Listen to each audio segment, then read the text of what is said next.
screen starts glowing, and the film starts rolling. You wanna be knowing what you might be in for. So give the show a listen and find out what you're missing. Put yourself in position for the hits we can score.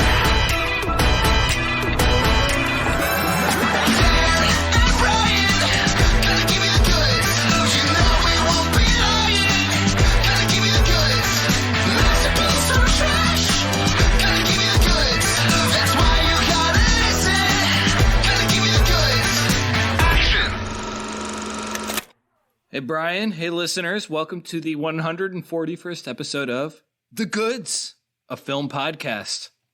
Brian, for the first time in 10 episodes, we have exited our theme month. We ran an extra long double theme month of movies about making movies, and now we're out of that. We escaped. On to something different. No one makes a movie in this one.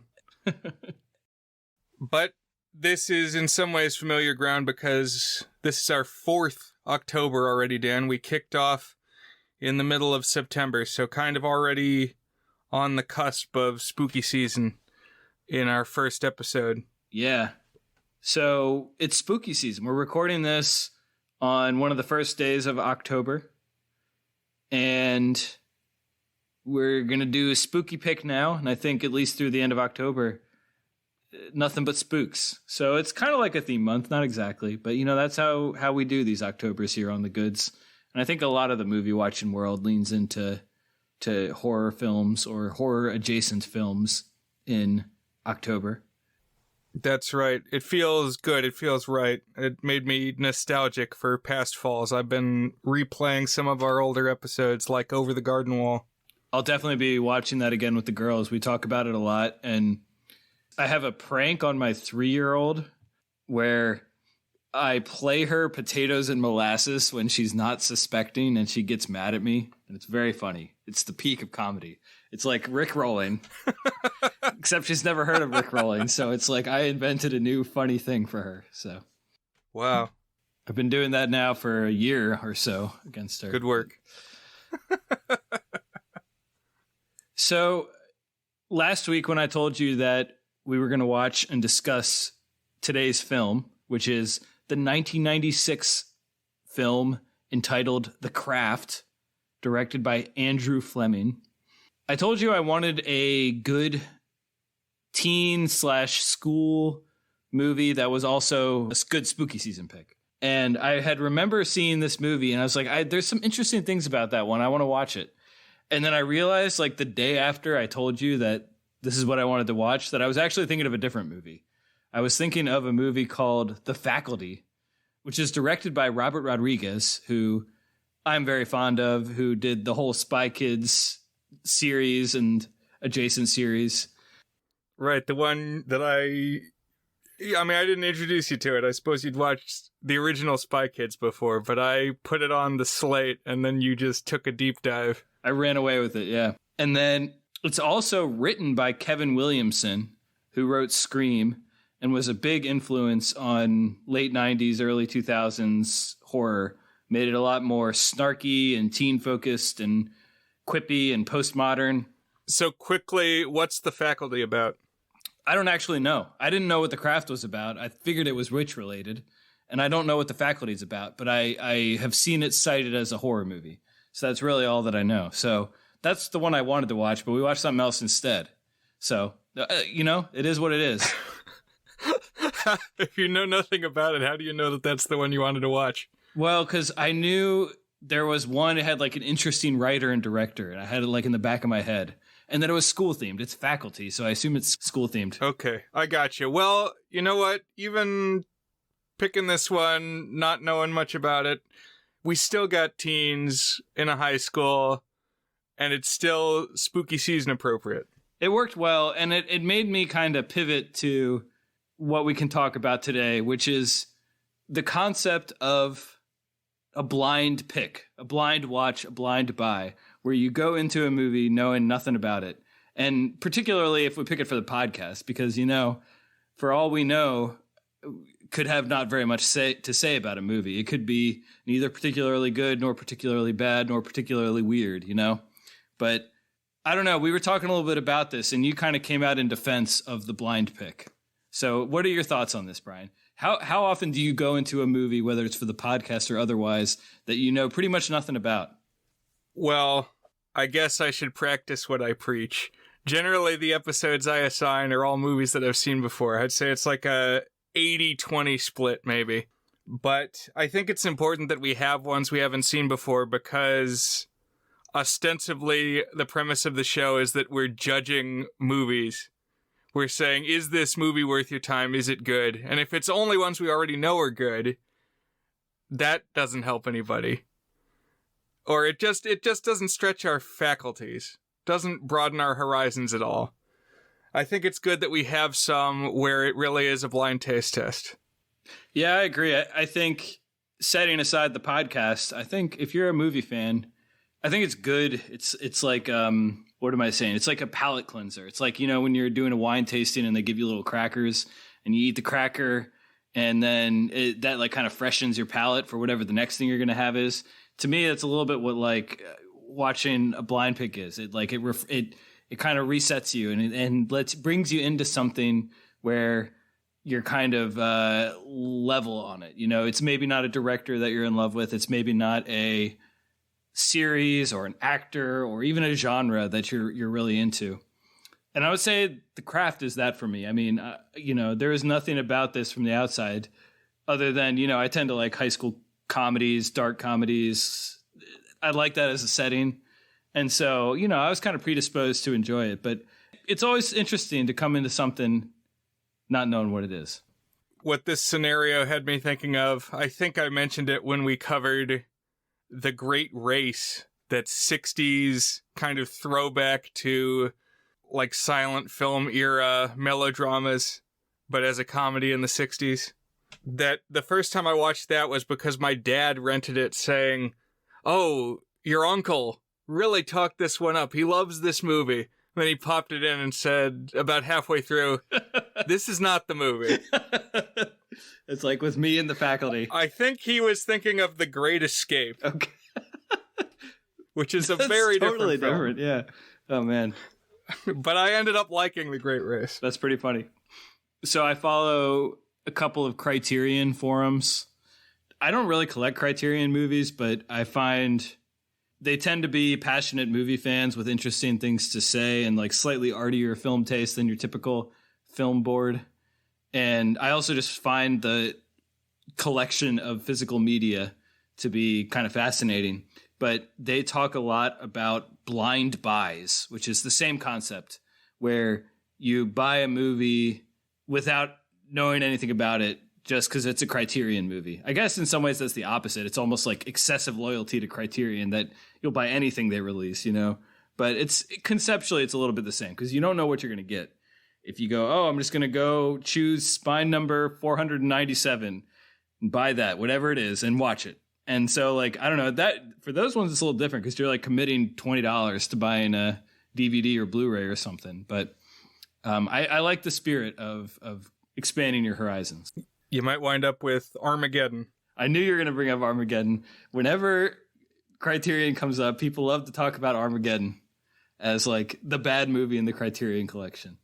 It's not even that it's bad necessarily. It's just a total blockbuster pick. It seems like the antithesis of a Criterion pick. I guess it is in some ways, but Michael Bay has been, to some extent, been reclaimed as an auteur, like a trash auteur maybe, but like, I don't know.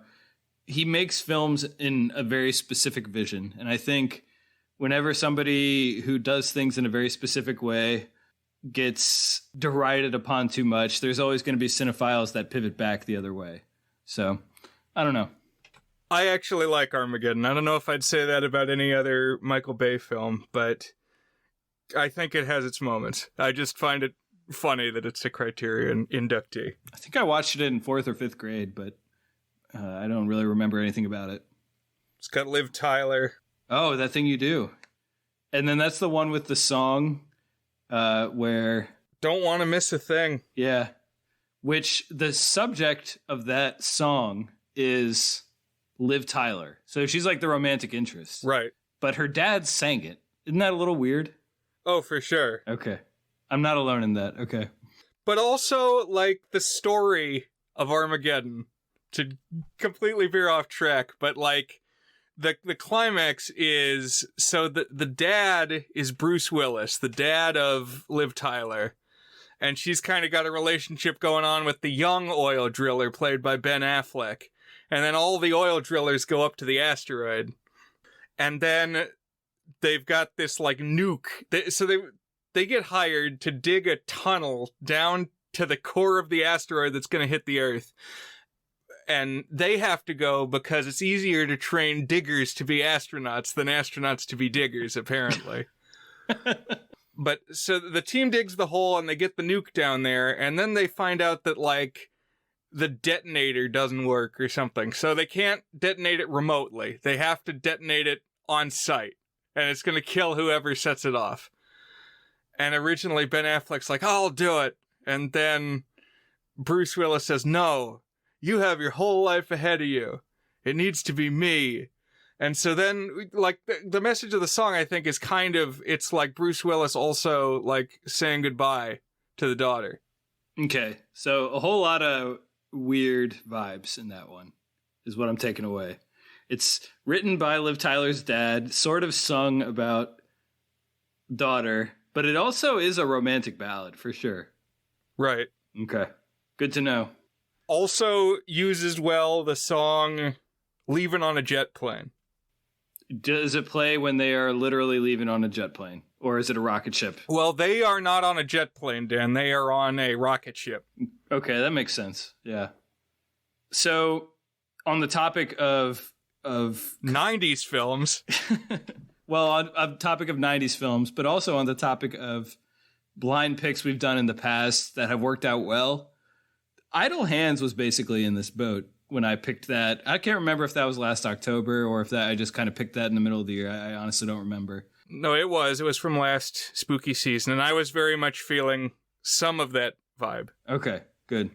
Maybe not quite as much of a pleasant surprise in this case, but, like, it had that energy of just a later 90s or early 2000s horror teen pick. I mean, it's also just different. It's not a normal slasher. It's kind of about a slightly different topic. Like, I don't know, you don't see too many 90s, like, teen movies that are about witches. It's just kind of a random one, you know? It's like, I feel like more often it's about somebody stabbing someone else, or, I don't know, maybe I'm just thinking of the Scream movies, which is not an unfair comparison to this, as we will see. Yeah, we've got 2 Scream alums here, at least. Is this from the same year as Scream, too? 96? I think so. Wow. So what other witch movies have we talked about on the pod before we dive into the movie of the week? Well, we had a couple Suspirias. Yeah, that was all I could come up with, too. So our very first episode of the podcast was about Suspiria from 1977. And then for our 100th episode, we talked about Suspiria from 2018. The reddest movie and the 100th movie, as we called them. So what are your thoughts on witches as a horror archetype, Brian? Well, you can go multiple directions with witches. So I just watched The Witch from 2015 by Robert Eggers. Thought it was pretty good. I loved The Lighthouse, which I also just saw for the first time. I'm knocking out some recent movies. I've been introduced to the morally gray area of film viewing online. Oh, nice. Finally. Join me. Wave that pirate flag. And yeah, so I loved The Lighthouse. I mean, really got into that one. The Witch, it had its moments. I think that's a really cool setting. More Puritan horror. I think The Witch is great. I'm probably a little higher on it than you are. But, like, with witches, you can go, like, the Elizabeth Montgomery route, where, you know, really lean into the sexiness of it. Or you can go the, like, Margaret Hamilton route, and it's a scary demon person who comes out of a ball of fire. Maybe there's a little of both in any interpretation. It's like you never quite know how a witch is going to turn out. I think what ties them together is witches are distinctly a feminine, spooky creature, and often, like, kind of weaponized in some way, which definitely is an undercurrent of The Witch, the recent one, the Eggers one, and maybe less so for some of the other ones. They're just kind of like a caricature. But I was also thinking there's the cartoonish route, like wasn't there a Casper movie where Hilary Duff was cast as the witch? I want to go watch that one. Could have been. I know that there was Casper and Wendy at one point, because Casper comes from the Harvey Comics label, and they also publish Wendy the Witch, so they did a crossover movie. And then, of course, Sabrina spawned from the pages of the Archie comics. My own personal witch experience really came to its head when I visited Salem in 2015 for an episode of my public access horror host series. And they're all about witches up there. Like, the elementary school is called Witchcraft Heights Elementary. Wow. And they even infiltrated the public school system. That's kind of funny. Man, due for a cleansing. Yeah. They didn't stamp them out.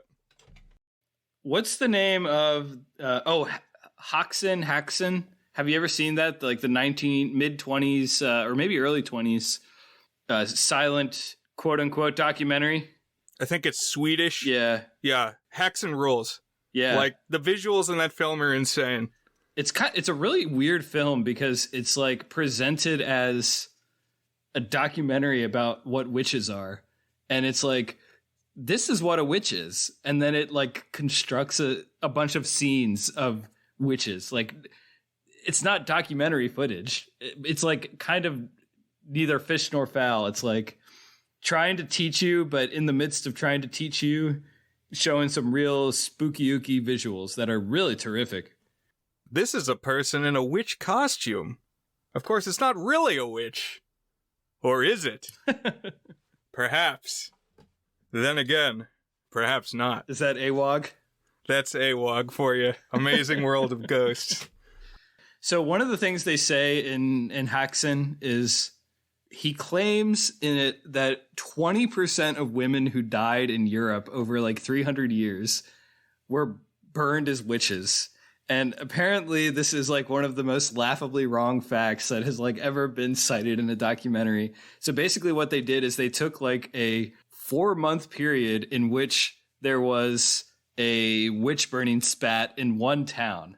And like 20% of the women who lived there over a certain age were burned as witches, which is more plausible than saying like 20% of all European women for centuries were burned as witches. So just don't take everything you hear in Haxan to heart.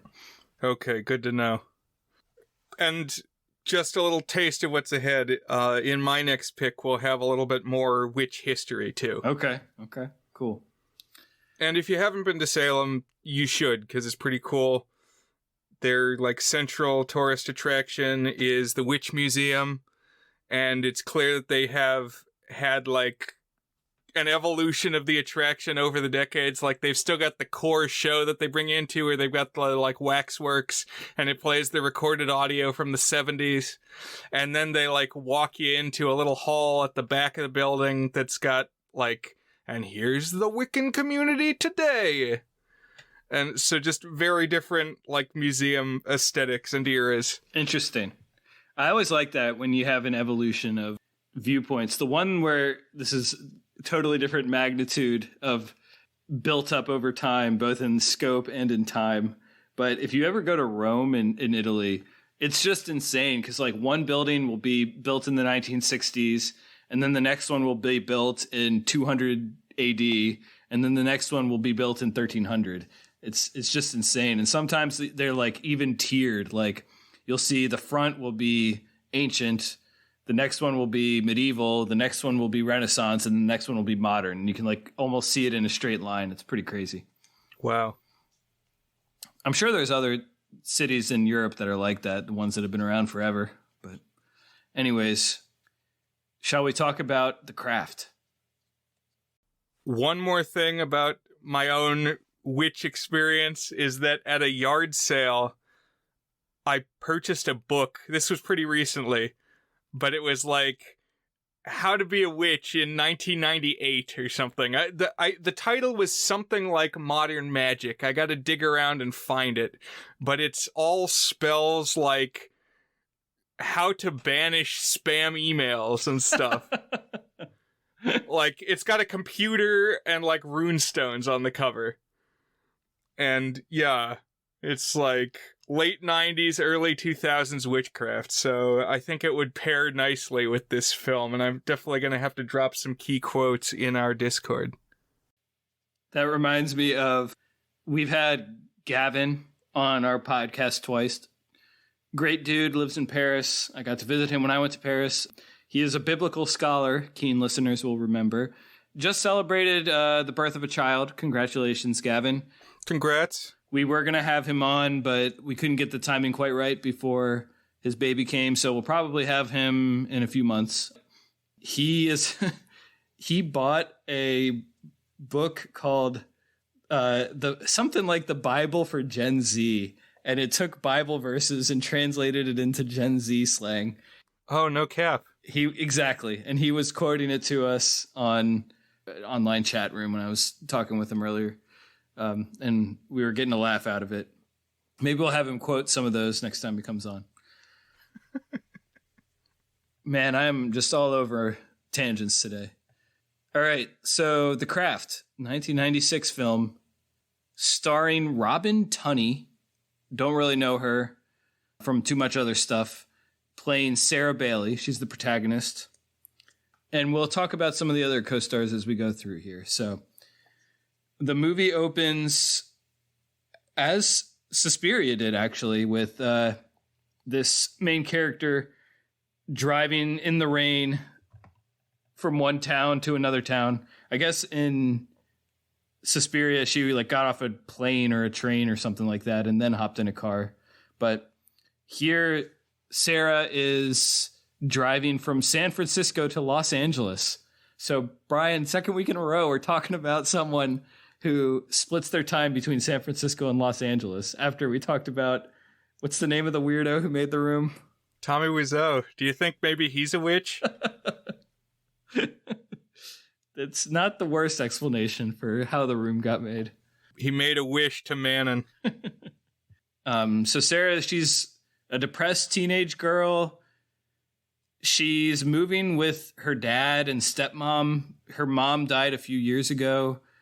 She has either committed suicide or just... Well, she didn't commit suicide because she's still alive, but she attempted it. Sorry, good point. So yeah, she either attempted suicide or has just kind of cut herself before, but...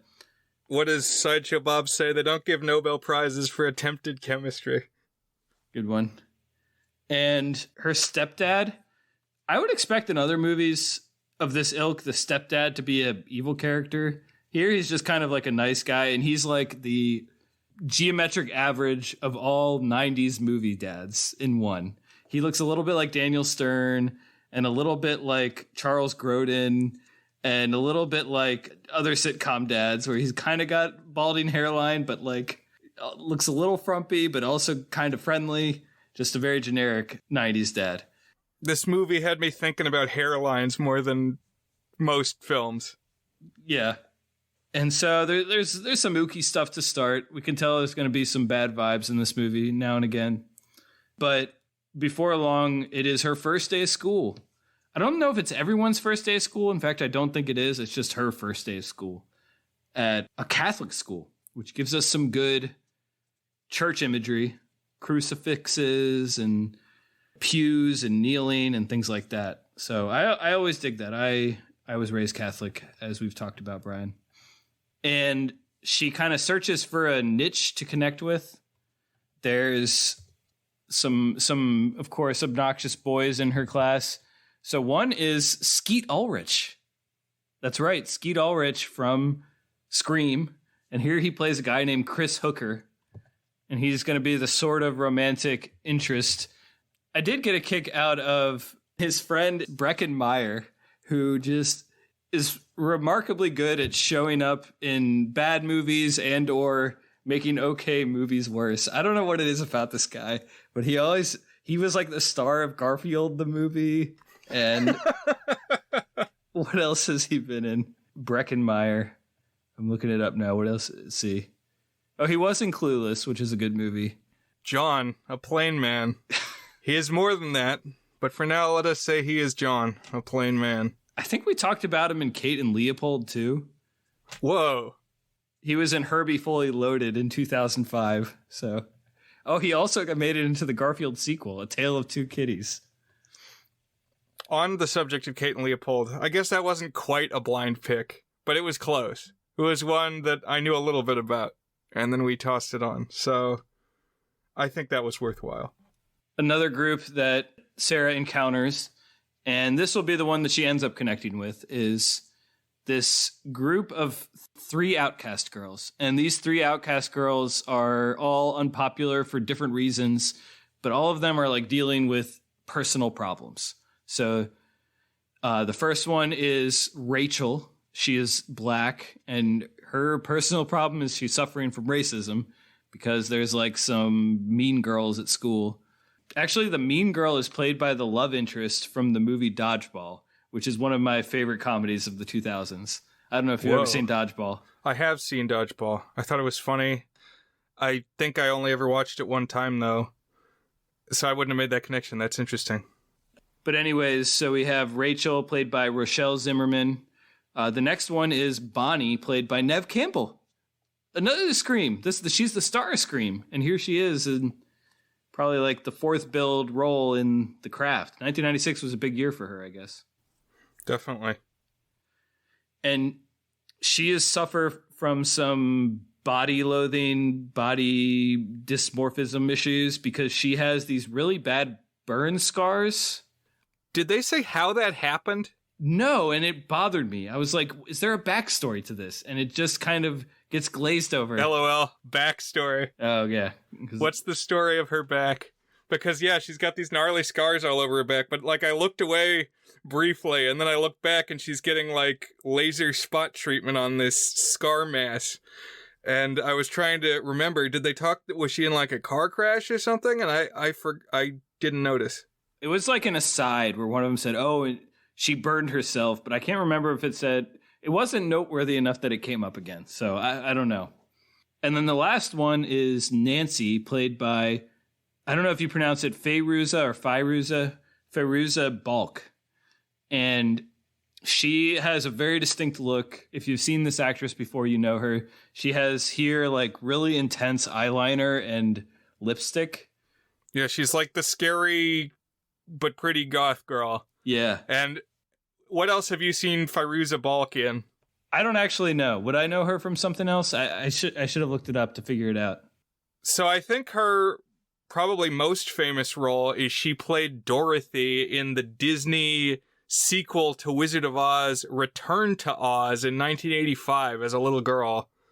Around that same time, there's a Christmas TV special I watch sometimes called The Best Christmas Pageant Ever. She's in that as also quite young.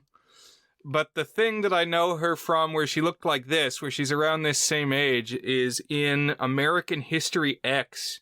She plays Edward Norton's Nazi girlfriend. So they're like going around in the skinhead high heel boots together. Oh, wow. I have not seen American History X, and I've heard it's an intense watch. The first, 10 minutes especially. Oh, really? Okay. So I'm looking it up now. Other things I would have seen her in is she's the love interest in The Waterboy, which I saw around when it came out back in the 90s. Talking about movies that bring you back to the 90s. And then Almost Famous I've seen, and she's apparently in that, which I'm probably going to bring that to the pod at some point. Almost Famous, which is about a touring music group and a teen who kind of rides along with the music group. Oh, another good witch movie, Scooby-Doo and the Witch's Ghost. Shout out to that one, because Fairuza Balk seems like she could be a hex girl. Is that like what they call a witch in that show? Oh, so in that special, there is a band, like a witch-themed girl group band called the Hex Girls. Oh, okay. And that was like a key contribution to the Scooby universe, because they've come back a bunch of times in the subsequent Scooby media. Oh, and that makes me think of the Archie universe, the Riverdale universe. And they had a spin-off called Sabrina that was a Netflix original, I believe, which I haven't seen, but looked like a fun, campy time. And Nancy, the Fairuza Balk, she's suffering from basically everything. Like, she just kind of has a crappy life. She's really poor, and like her stepdad seems vaguely abusive and just crappy towards her.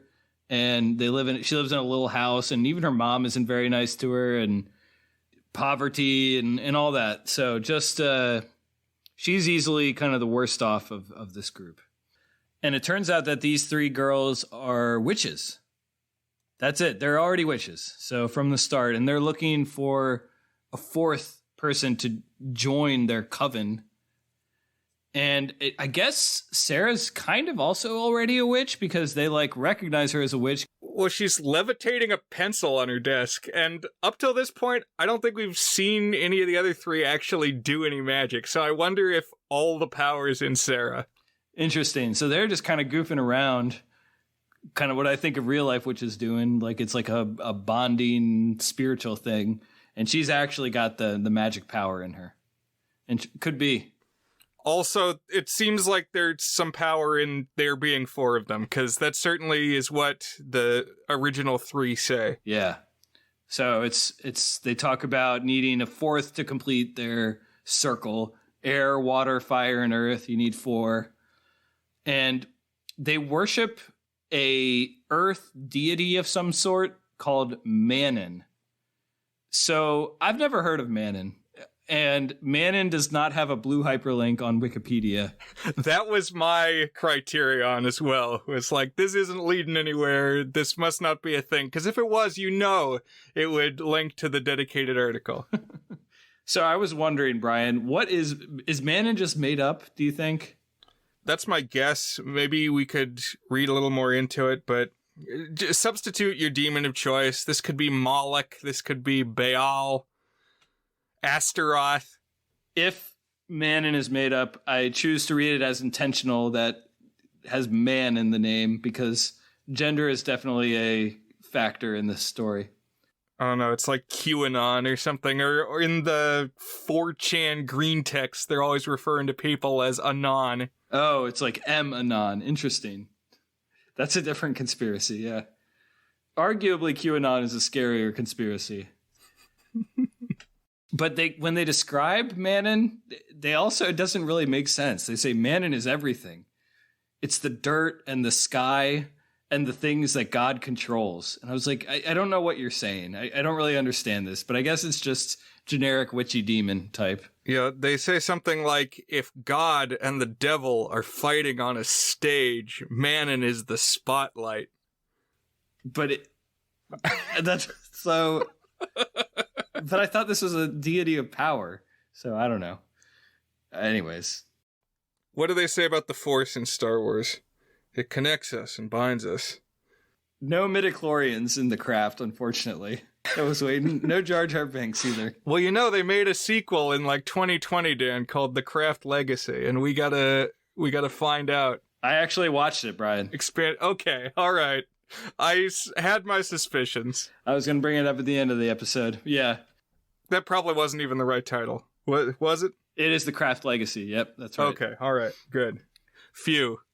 So these girls, these Manon worshippers. You Manon lovers.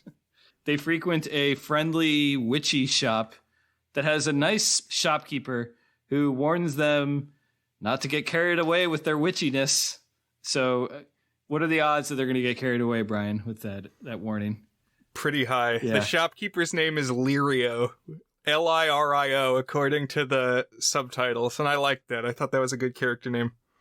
I want to watch the movie that's about the shopkeeper. And like, maybe it's a romantic comedy, because she seems like someone who could have starred in romantic comedies in the 90s.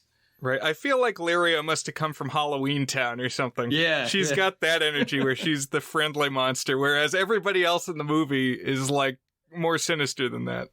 Good point. Good connection. Did we talk about we talked about David Lynch 2 weeks ago we did not talk about how Dwayne Dunham, the director of Halloween Town, was David Lynch's go-to editor during the Twin Peaks era. So really? Yeah. Wow. Dwayne Dunham going from being David Lynch's editor to directing Disney Channel original movies. The Halloween Town franchise, that's what really connects us and binds us. That's our Manon. What would you say is the God and the devil, and what's the spotlight in that scenario, Brian? Oh, Arnold from Troll 2 is one of them. Could be. As Sarah's getting to know these girls, she continues to trade goo-goo eyes with Chris, the Skeet Ulrich character. And they kind of go on a little date, and she, like, gently turns him down when he's like, hey, you should come up to my room. And it's not even, like, a harsh turn down. It's like, oh, not right now. Not this date. And he says, oh, okay. But then he, like, immediately turns on her and starts, like, bad-mouthing her and making up stories about her. Things progress in sudden leaps and bounds in this movie. Like, people's allegiances turn on a dime all the time. That actually made me think of the Scream movies, because those ones sometimes have sloppy script stuff going on with them, too. So I guess it's just a 90s thing. But anyways, the four girls, kind of fed up with their lives and stuff, eventually decide to cast their big spell. So there's some build up to it. They go out into the woods. They set out their witch's circle. They all do like they poke their fingers with a decorative blade from the witch shop and put blood into a goblet, and each make basically what I guess it's like a wish that they're asking for Manon for. And they each make a wish. I guess Manon's also like a genie in this case. Yeah, or Santa Claus or something. I would say I would dress up for Manon for Halloween, but I literally don't even know what I would dress up as. Gotta set out your cookies and milk for Manon. Sarah wishes for Skeet Ulrich to love her. Bonnie, who's Neve Campbell, wishes that she would have cured skin and beauty. Well, she might just directly wish for beauty, but the implication being that her burnt skin is cured. And Rachel wishes for revenge against her racist bullies. And lastly, Nancy, she just wishes for everything, like all of Manon's power. And if I'm one of the other ones, I'm like, can I rewind and do that too? That feels like you can't just wish for all of Manon's power. That's like asking the genie for more wishes, you know? That's the benefit of going last. Everybody's like, wait a minute, I didn't know we could do that. But I do like how this kind of mirrors how bad the situations are for each of them. Like, for Sarah, not much is going on despite her new surroundings. Like, we don't really get any sense of much going wrong in her life other than boy and social troubles. And yeah, the person who's suffering from racism is going to be kind of petty and cruel to the people who are racist towards her. It's like, kind of mirrors it. And then the person who's living the worst life wants the most overall. Okay, I kind of get that at least, but it still seemed like wishing for everything might be a little much. And she chugs the wine goblet too. So, and although there's like some ooky stuff going on constantly, like lots of snakes and bugs and stuff throughout, at first it seems like their wishes work. So basically Chris Skeet Ulrich becomes infatuated with Sarah, and like, it's like, oh, I'll do anything. Yes, I'll carry your books. Yes, I'll sit next to you. Things like that. And like throwing pebbles at her window. Oh, please come down, spend time with me. And she can like steer him around. I found it kind of funny. Yeah. She's like, she has to tell him anything. Like, if he's going to do it, she's got to tell him, sit here, go there. I liked it too, but I felt like the movie didn't quite nail how to make it funny. It's like, it seems like it should be a funny thing, and it's like almost halfway towards being funny, but it didn't quite get there for me. But yeah. Bonnie, meanwhile, that's Neve Campbell. She gets that surgery you're talking about, and miraculously her burns are completely healed. And all of a sudden she's really confident, like putting on more makeup in her hair and not wearing heavy trench coats and stuff. And I liked the practical effects in this movie generally. Like the burns coming off. I mean, I'm sure it's like some piece of prosthetic makeup that just peels off anyway, but it was kind of interesting seeing the technician take it off. I was like, oh, ah.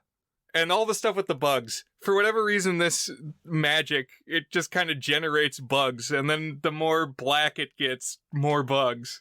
And it's like, whoa, real scorpions. Where'd they get real scorpions? You wouldn't have that in 2022. You'd have CGI bugs. Now, one thing I want to say, a couple things I want to toss in here. One is that, so Neve Campbell, for whatever reason, when she was the star of Scream, I always found her kind of cold and standoffish. But I think if, 16 to 18-year-old Dan had seen this movie, Neve Campbell would have been an object of fascination. We'll put it that way and prevent us from going too far down horny on Maine, as our listeners have accused us in the past. To me, I don't know. She doesn't look too different from Sarah, so it's two beautiful brunettes. Yeah, I kind of disagree. Sarah looked more like someone who would star in a DCOM. There was no sex or danger about her. She was just like a kind of generic pretty actress. This whole movie, more about the movie itself than about any individual actress. I was thinking of, there's this YouTube video I watched where it's quotes from, what was the show with Snooki? Jersey Shore. Jersey Shore, yeah. Jersey Shore quotes taken, but then all the actors in the skit are impersonating Oscar Wilde.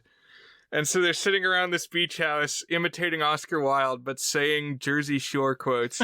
And one of the ones is, "There's nothing to her. She just sits there like furniture." That's pretty funny. So the craft, there's nothing to it. It just sits there like furniture.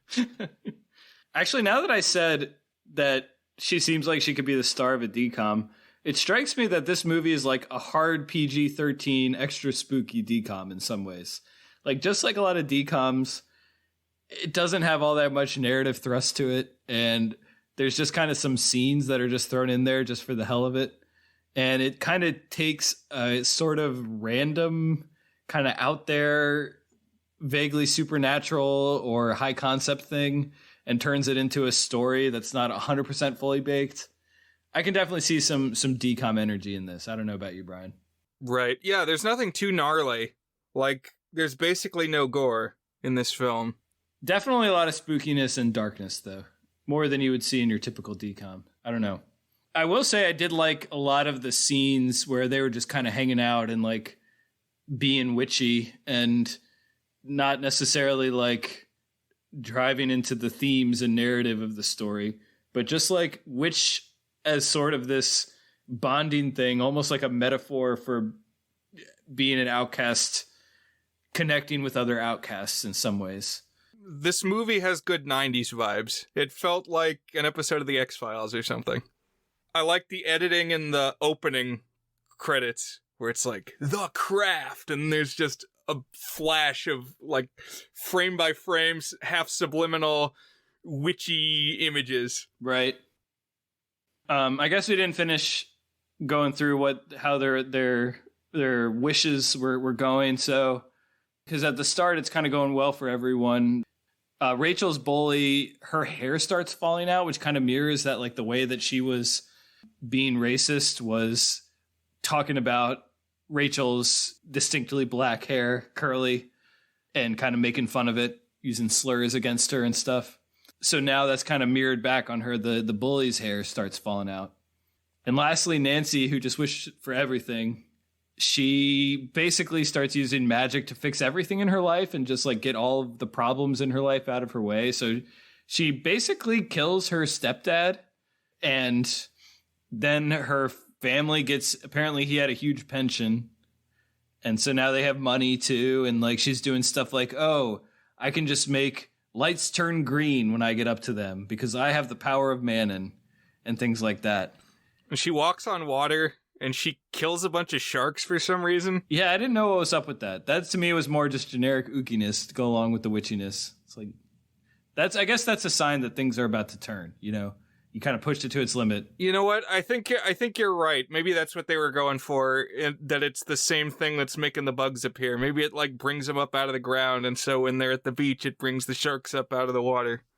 That's probably what it was, but I didn't put it together at the time.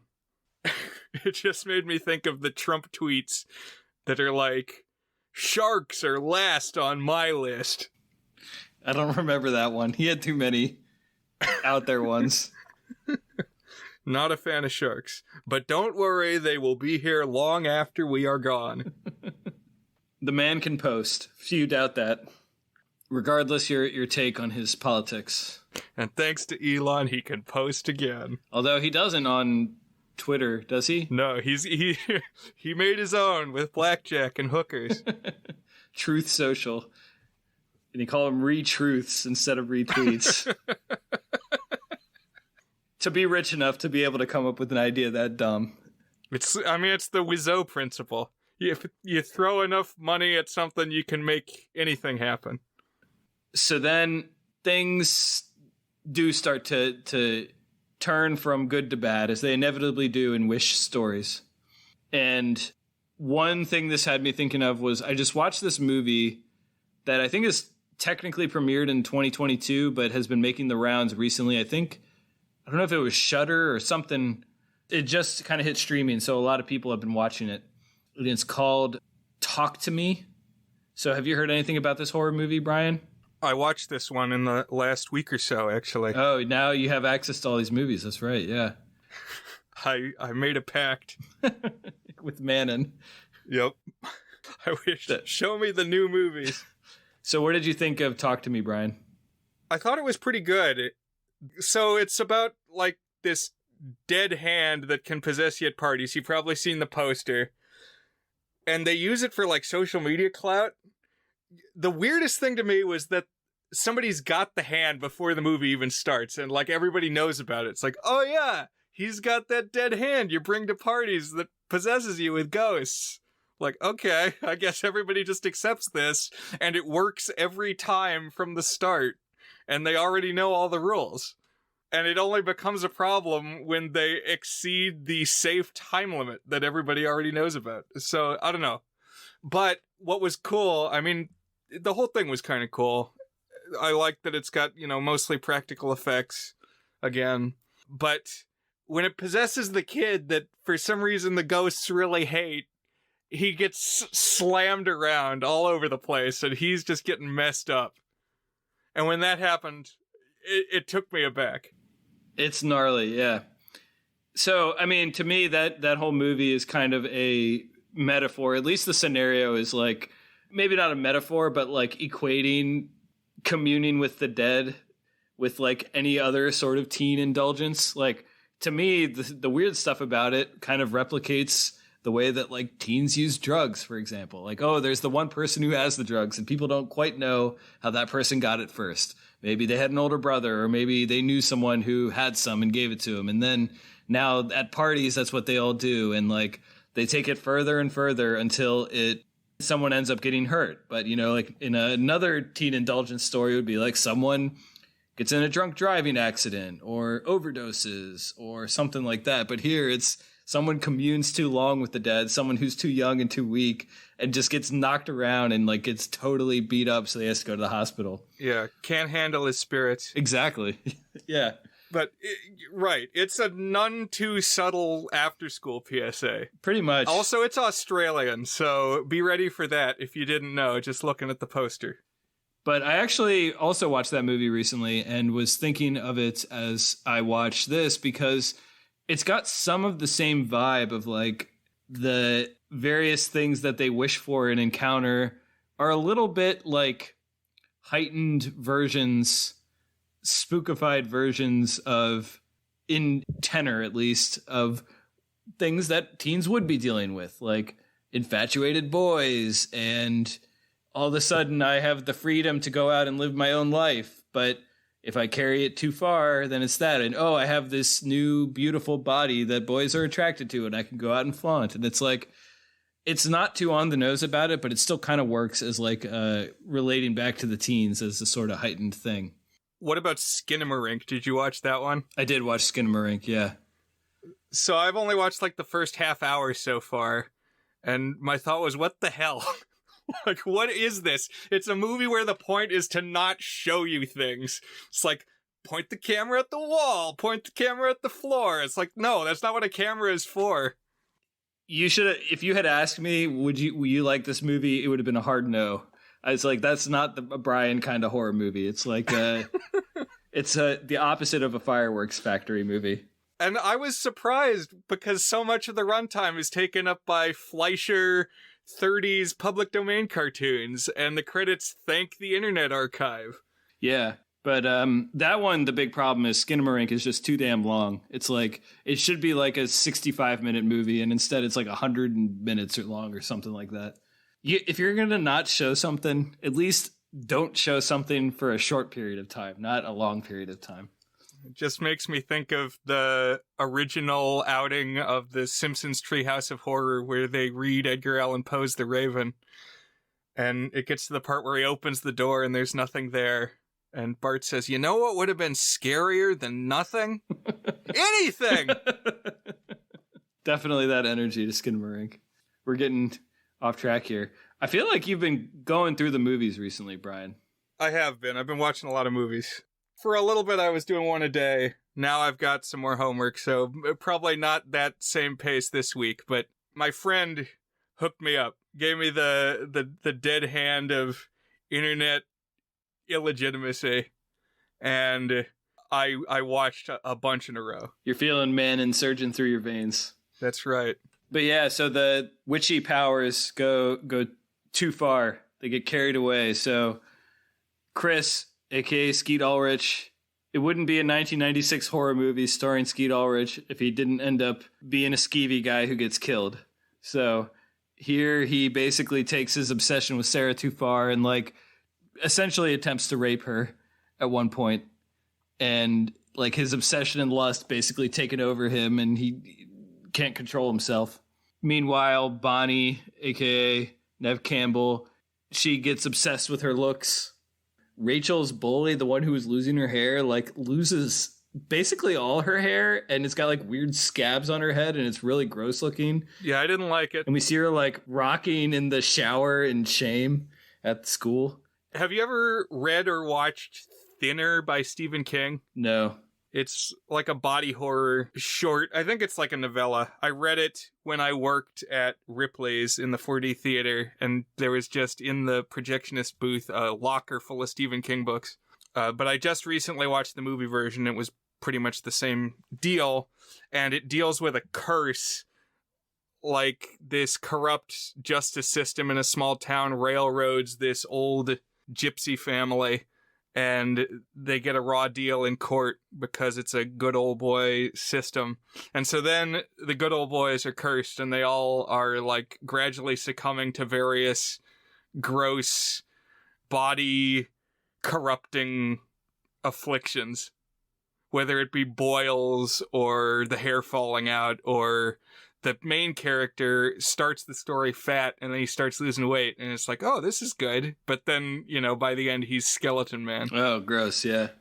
And then Nancy, you know, she just becomes power crazy and following every whim she wants. And if she doesn't get the thing she wants, she gets mad and whatever. She's like goth Veruca Salt or something. Something like that. There's also this kind of thing that also I felt like needed to get explained, but never really got explained, is that Nancy has some history with Skeet Ulrich, with Chris. Like either they used to date or they hooked up once and then he badmouthed her. I think that's what we're supposed to take away. That basically, like, she had been victim of the same thing that Sarah was, where there was like a brief thing and then he started talking trash about her after or around the time they hooked up or something like that. Yeah, that was my understanding as far as Chris goes. But the whole thing with Nancy just seeming to hate Sarah, like Nancy wants to be the main character of this movie. And it seems like from the very start, she doesn't like Sarah. She's kind of staring daggers at her. And it's the other witch girls who are like, no, come on, Nancy, we need 4. Witch powers need 4. But like all along, Nancy seems to have it out for Sarah. So I read that a little differently. I read it just as Nancy's misanthropy. She just doesn't like anyone and hates her life. And that's why she was always bitter. But I don't know. I guess it is directed at Sarah specifically sometimes. Because, like, it just felt a little sudden at the end when suddenly Nancy is, like, trying to kill Sarah, and she enlists the other witch sisters to do it, and they just go along with it. Because, like, in the climax, there's just bugs everywhere. Bugs boiling out of the sinks. Yeah, and this turn, so this is right about where we're at the turn. Basically, what causes this turn where the other three witches turn against Sarah is that Sarah decides that Nancy's gone too far and like tries to cast her own spell to lock it in. What's the word they use? Oh, right. The spell of binding. Binding. She's researching the spell of binding because Nancy's going too far. She's like disguising herself as Sarah and trying to hook up with Chris and stuff. Oh, yeah. They have the glamour. Yeah, that comes up a couple times. And the glamour is hallucinations you can cast on people. Right. At first it's like, oh, look, I can change my hair and make it silver. Isn't that funny? But then, like, now... I can make you think your parents died. Exactly. It gets worse, abused worse and worse and worse. I mean, even, like, non-consensually hooking up with someone and pretending you're someone else is pretty bad, too. Because that's what Nancy does to Chris. The old bed trick, to quote Shakespeare. And then she, like, throws Chris out of the window and kills him. So Skeet Ulrich dies. And they're sad about that. That's what makes Sarah want to do the binding spell on Nancy. That's what she's like, you know, once you've killed someone, maybe, just maybe, this whole teenage witch thing has gone a little bit too far. Devil's advocate. It was Skeet Ulrich. It's something about him. He looks like he might be a nice guy. I don't know anything about Skeet Ulrich in real life, but he definitely looks like a douchebag. Just some part of you wants to throw him out of a window. I felt at least a little bit of sympathy with Nancy here. So yeah, after Sarah tries to cast the binding spell, all the other witches turn against her. And so the climax is like, I don't know, I thought kind of weirdly, Nancy and Sarah fighting each other, which felt kind of off from the spirit of the movie, which was about these outcasts banding together and exploring the outer limits of their teenage identities and their witchy powers together. But now, I mean, I guess there's something to be said of like, you know, you take things too far and you bend friendships to the breaking point. But like, to me, that this third act felt a little bit off. Yeah, I felt like there were a couple times in the movie where it kind of lurched. Like there was just a sudden development that maybe if it was like a mini series or something, like they had plateaus they wanted to reach and like, okay, at X point in the script, we're going to be here with this going on. And then the connection between them wasn't always organic. But eventually Sarah does defeat Nancy and manages to like bind her powers away.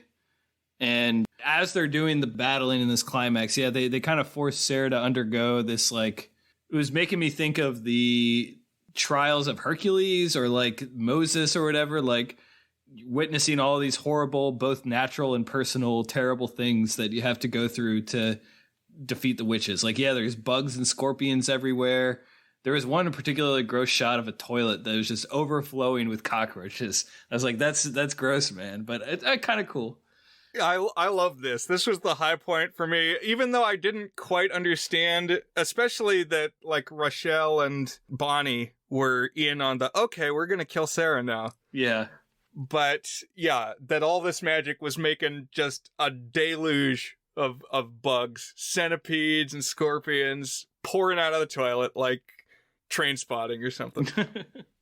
And like they try to convince her to attempt suicide again, but then she doesn't. But then Nancy comes out and actually slits her wrists like for her. It's like, well, I guess you will. That was another moment where it was like things are happening really fast here because Nancy's like, okay, you're going to go upstairs and commit suicide. And then Sarah comes back down the stairs, like, not that long later, and Nancy's like, you didn't commit suicide yet. It's like, what? The pacing just seems weird. Yeah. Like, you're expecting big dramatic things to happen in a short window of time and not really building towards them. I just feel like I'm on a wild mouse roller coaster or something, being jerked.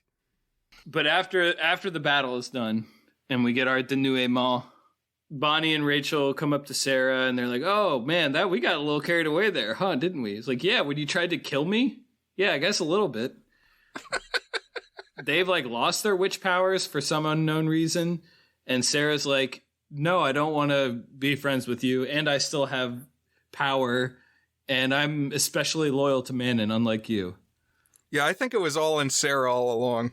She was the true witch. They were just riding her witch coattails. And then the stinger is we see Nancy now.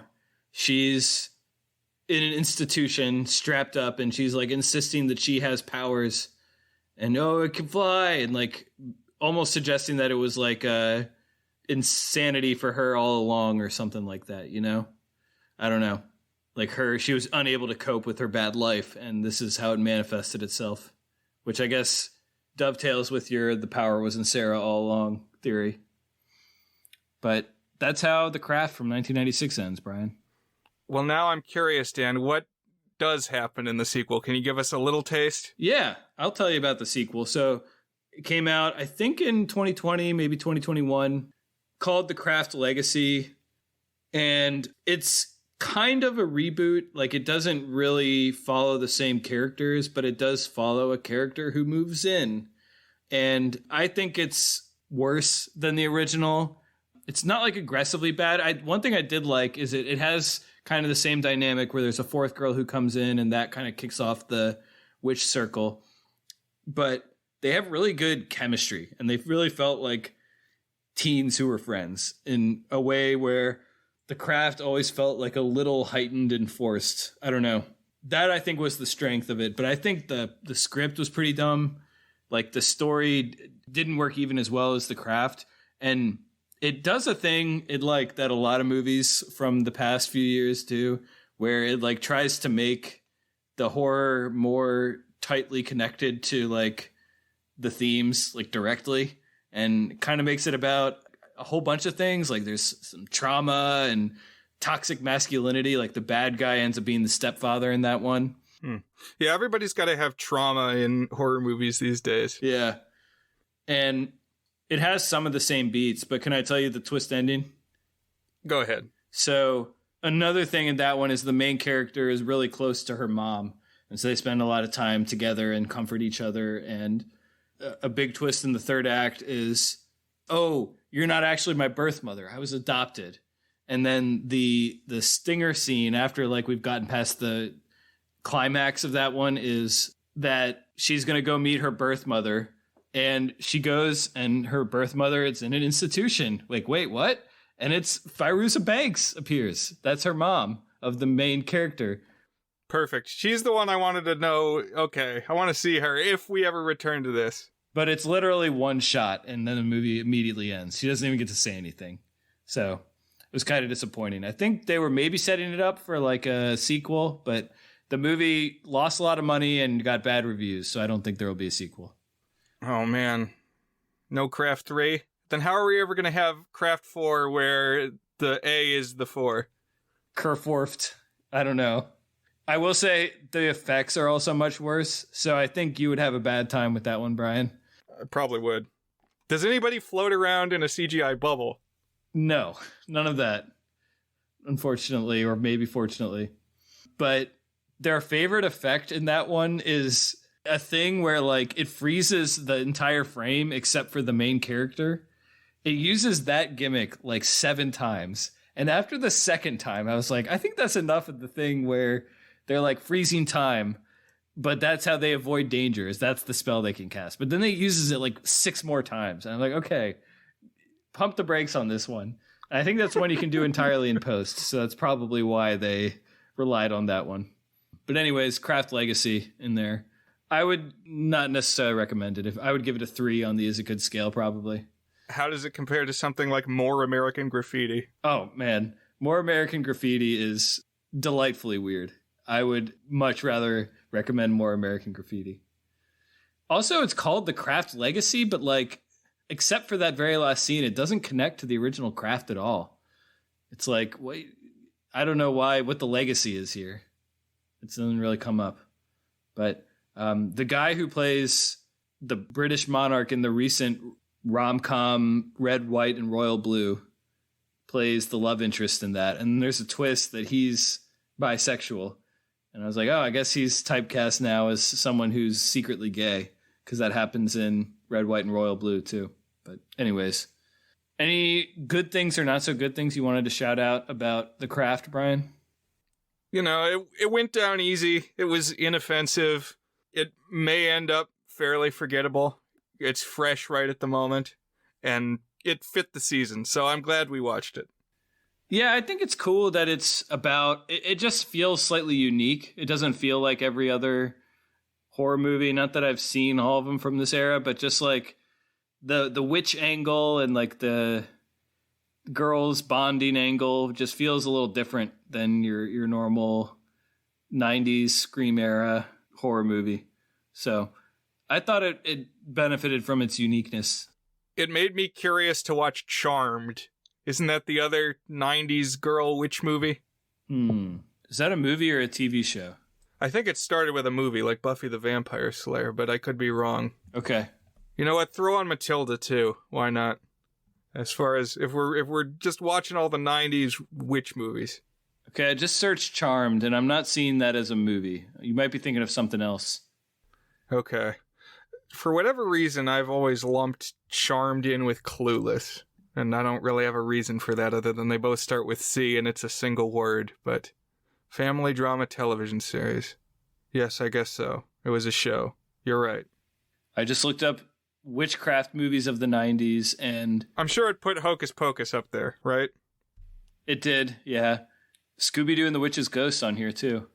So, Brian, I think we've reached our signature section. Is it good? So, in Is It Good, we each give the movie a rating on our 8-point goodness scale, ranging from very not good, which is a 1 out of 8, to our masterpiece rating, toward a good, which is an 8 out of 8. So I'll let you go first, Brian. Is The Craft good? Well, one thing I've thought about lately is it's been a long time since I gave, like, a low rating that wasn't a 1. I tend to come down hard on movies, I think, at least recently. I've hardly ever given anything a 2. And so I was wondering, like, is this a 3? Just because I think I may not, it's going to wash off my brain, is my sense. But I think I'm going to be a little more generous to it, because my feelings are somewhat positive. I think this, to me, is a 4 out of 8, which we've termed good-ish. It's very 90s, which I liked. I dug all the bugs and the sharks, and... you know, it's not a bad movie. I'm not going to rush out to watch it again or say that you should, listeners, but if you're looking for something to watch for Halloween, it's not the worst choice. What are you feeling, Dan? For the first half of this movie, when it was kind of like a decom energy but edgier, I was actually really vibing with it. I thought it had a pretty good balance of characters and spookiness, but just like kind of good friendship vibes. But with like a right amount of darkness and spookiness to it. And like it was kind of built around this bond between these 4 outcast friends who are like figuring out their place in the world. And that kind of drives the scares and the spooks and the creepiness and the practical effects and the scenarios. And then I feel like it goes a little bit off the rails in the third act when like they're fighting against each other and like it's kind of a whole mid-tier effects climax. You know, the effects are nice, but it's also like I just felt a little out of place. Like you said, there's lurches in it that didn't quite click for me.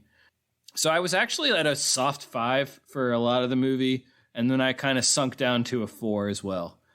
Because it goes down easy, like you said, and it's no part of it is like aggressively bad, except maybe parts of the end that just feel a little bit out of left field, but like it more or less works for most of the time. And yeah, that's when you go in with the blind pick. You sometimes just get a movie that's unremarkable, and I think that's kind of what this is. Like I had a good time watching it, and I'm going to be moving on from The Craft. It's not going to be my best of the year. It's not going to be my worst of the year. It's The Craft. What did you say it was? It's a piece of furniture. Just there, like furniture. I'm glad we watched it, though. A good start to the month. Yeah. And thus we approach week 2 of spooky season, Brian. So what are we going to be watching next week? So I've just got possible October picks stacked out to the horizon like the dude in the Time Enough at Last episode of The Twilight Zone.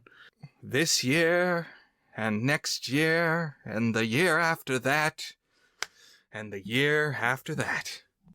And barring any abrupt loss of my vocal cords or something, I think we're set for a while. But the one I immediately want to queue up is called The Halloween Tree. From 1993, it was a TV movie animated by Hanna-Barbera for the brand new Cartoon Network. It's got Leonard Nimoy in it as the like spooky host leading a bunch of kids on a lesson of the history of Halloween. And to pair with that, I'd like you to also read or listen to the original novella from 1972 by science fiction author Ray Bradbury. Oh, it's an adaptation. Cool. I think he was trying to write The Christmas Carol for Halloween. Interesting. Well, I'd be happy to read that and watch it. So this should be fun. Yeah, I've been listening to an audiobook recording. It's about 3 hours long if you listen that way. So I'm going to send you a link to that as an option, or you're welcome. I also have a paperback, but I think it's going to be fun. It's a neat instance of a TV movie. You know, I love those. Yeah. Is Fairuza Balk in it? Not that I know of. Okay. I'm going to have to look at the cast. The headliner is Nimoy. By the way, I didn't say... I was kind of criticizing the way her character was written. I think Balk was awesome in this movie. I thought she would really inhabited the intensity of that character. Great performance by her, I thought. She has an electric presence. Anything she's in, your eyes are locked on her. And I think she's got the makeup to really bring out her eyes. Yeah, for sure. No other noteworthy performances. Yeah, what am I going to remember from this movie?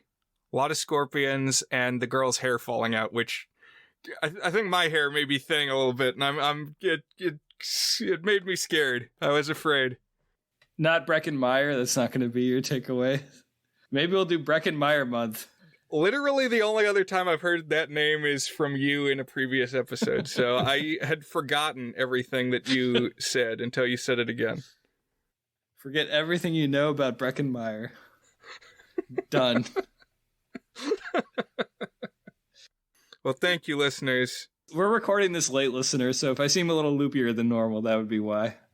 And I finally came across my annual stash of Evan Williams Kentucky bourbon cider, so that may account for some of it too. But I think it's a good kickoff to the month. We've got plenty of spooky season ahead. All right. Thanks, listeners. Have a good weekend, and Brian, I will talk to you next week. Talk to you soon, guys. Bye.